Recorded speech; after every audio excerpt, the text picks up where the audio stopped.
Муниципаль җирдә рөхсәтсез төзелгән бар әйбер дә законсыз. Гаражмы ул, сараймы, әллә бакчамы? Шәһәр башкарма комитеты җитәкчесе урынбасары белдерүенчә, андыйларны сөтүне таләп итеп 234 күрсәтмә бирелгән, 16 хуҗасыз объект юк ителгән, әмма эш масштабы тагы да киң. Это захват муниципальной земли. Раз.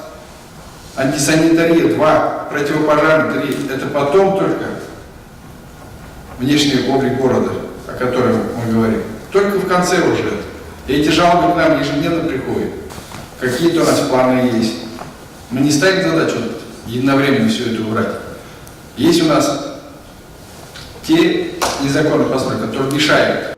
Престиж идарәче компаниясына 40 йорт карый. Аларда 1946 кеше яши. Әлеге җәмгыятьтә хуҗасыз корылмалар белән көрәшне нәтиҗәле алып баралар.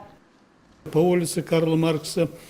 Карл Маркс урамындагы 2 һәм 4 йортлар янындагы базлар юк ителде. Алар элек үк төзелгән иде. 2019 елда әлеге урам төзекләндереләчәк. Шуңа да хуҗасыз булган бу корылмалар закон нигезендә алынды. Шулай ук йорт яннарыннан да корылмалар алына. Козлов урамындагы 12 йорт ишек алдыда тәртипкә китерелде.